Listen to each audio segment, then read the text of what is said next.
Bonjour, alors premier essai pour cette vidéo Booktube. Donc là je fais même les tests d'images avec vous en même temps. Bon alors voilà, parce que je déteste le montage, donc il n'y aura pas de montage. Parce que j'en ai fait du montage à la fac, c'était trop chiant, donc je le referai pas sauf si je suis payée pour ça. Donc Booktube, je me lance parce que sur lecteur.com ils ont dit qu'on pouvait se lancer, il n'y avait pas de raison. Et Solange aussi proposait pas mal d'idées. Je vous mettrai les liens en dessous. Pour savoir YouTuber, donc moi c'est juste un essai, j'ai fait sur Periscope, c'était assez marrant. Donc là, je vais vous reparler des livres, pour ceux qui ont déjà vu le Periscope, tant pis pour vous. Et puis pour tous les autres qui sont majoritaires, et ben, vous pourrez voir les livres que je conseille. Je vais essayer de faire court, donc je vais me concentrer sur mes dernières lectures. Ça va être plus simple. Et puis bah, sur les prochains, bah non, ça attendra parce que les prochains, je les ai pas mis à côté, je vais pas me lever, ça va être relou. J'ai pas fait d'effort de mode, hein. Là je suis à la maison, pépère en RTT, donc en mode petit au flash dance et mec au run de fleurs, parce que comme ça évite de voir que je suis pas coiffée. Voilà, donc je voulais vous parler de ces livres-là. Donc ça c'est le dernier que j'ai lu, pourtant c'est le premier, sauf erreur. De Titiou Lecoq, qui s'appelle Les Morues, donc c'est un roman d'une spécialiste de l'internet, mais aussi spécialiste de la sémantique, si je me trompe pas. Enfin bref, c'est une journaliste, blogueuse, voilà, donc c'est quelqu'un qui est trentenaire et qui me parle beaucoup dans sa façon d'écrire, dans son humour, dans ses références. Donc si tu es trentenaire, cadra ou la vingtaine, ça va te parler, hein, donc n'hésite pas.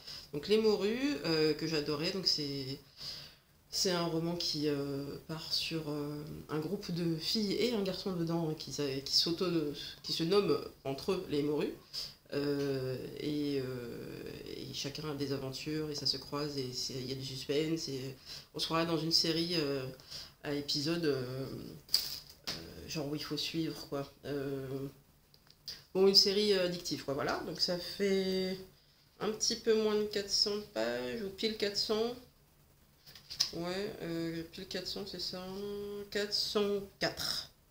Ah, ça fait 404 pages. Allez, je suis sûre qu'elle a fait exprès. Genre 404, genre en référence.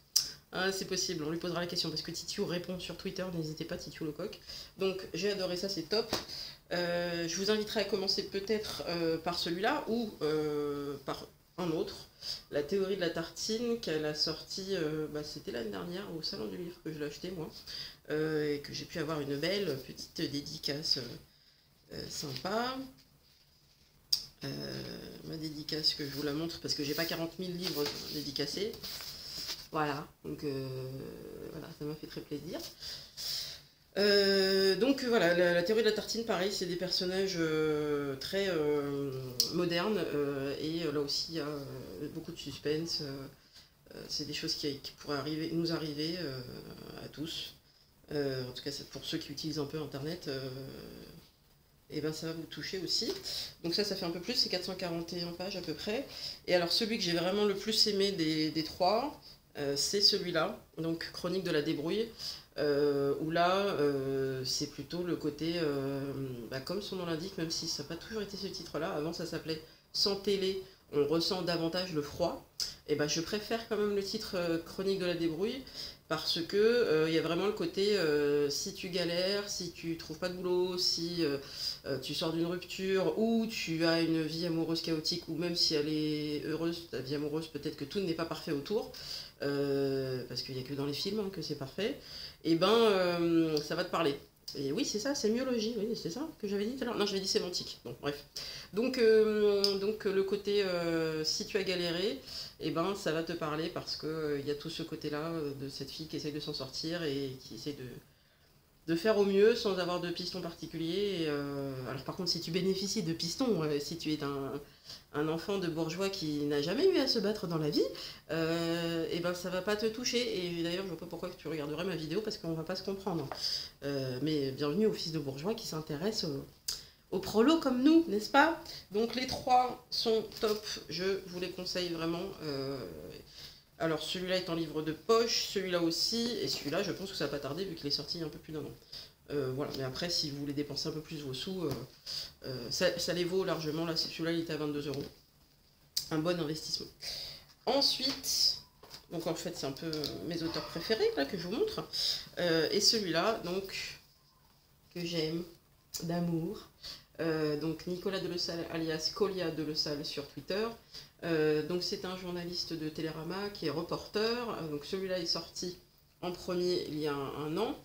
Bah oui, en janvier, donc c'était au moment des attentats, donc c'était pas évident, mais voilà. Un parfum d'herbe coupée, rien que le titre, normalement, ça vous évoque quelque chose, peut-être un souvenir, peut-être quelque chose qui s'est passé dans votre enfance ou plus récemment, et ben ça n'est que ça, c'est des souvenirs accumulés.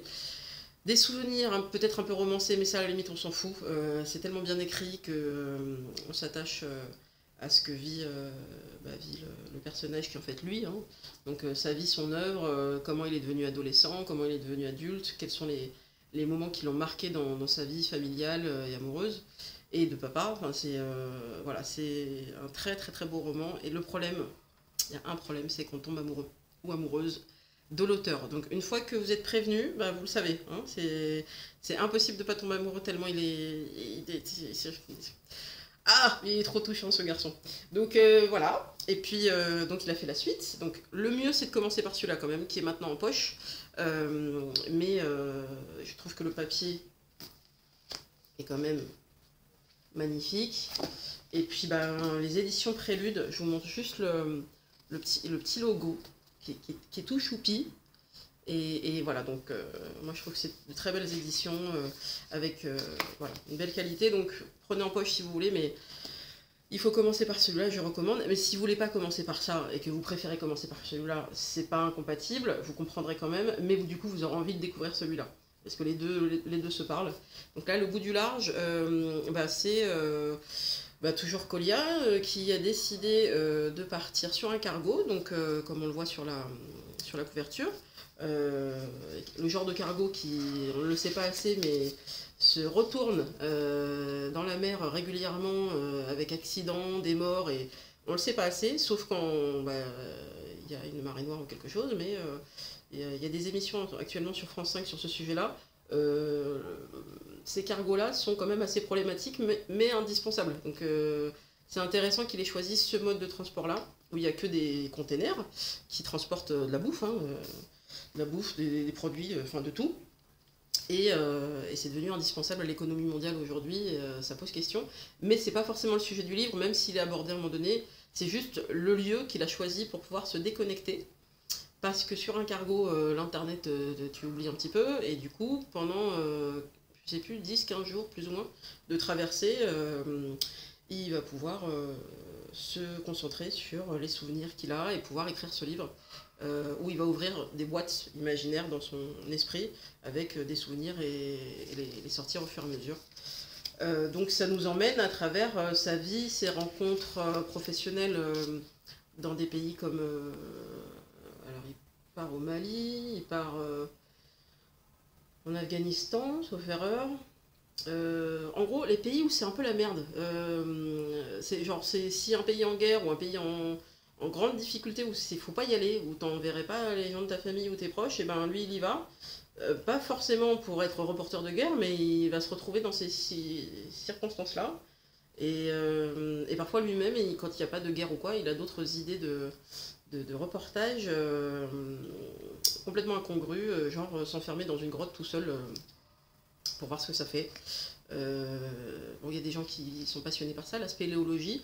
Je lui ai posé la question, est-ce qu'il avait vu le film un film d'horreur sur la spéléologie qui s'appelle, et là j'ai un trou, je sais plus comment s'appelle ce film.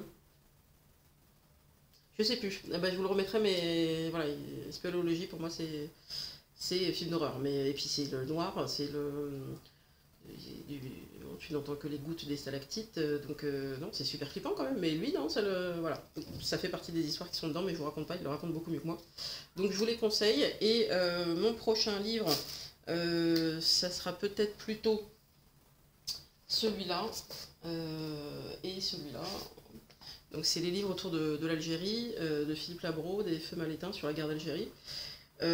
Également un livre de Benjamin Stora, et j'en ai un autre qui s'appelle Les Clés retrouvées, qui est dans mon sac quelque part, et parce que je m'intéresse un peu plus sérieusement à l'Algérie, qui est le pays de mes parents, qui donc est un peu le mien aussi, mais que je reconnais très peu parce que je suis pas retournée depuis toute petite, et donc peut-être que j'y retournerai cette année, mais je veux commencer par en savoir un petit peu plus.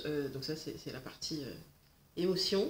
Donc on verra ensuite si je pourrais en parler un peu plus avec mes parents, parce qu'ils n'aiment pas trop parler de cette période où ils ont quitté l'Algérie dans les années 60. Donc Philippe Labro et Benjamin Storac, un historien qui connaît bien ce sujet, qui le touche aussi personnellement. Voilà, donc c'était mon premier essai de Booktube. N'hésitez pas à me donner vos conseils pour celles qui sont déjà booktubeuses, et puis aux booktubeurs aussi, puisqu'il y a des garçons. Et puis à bientôt!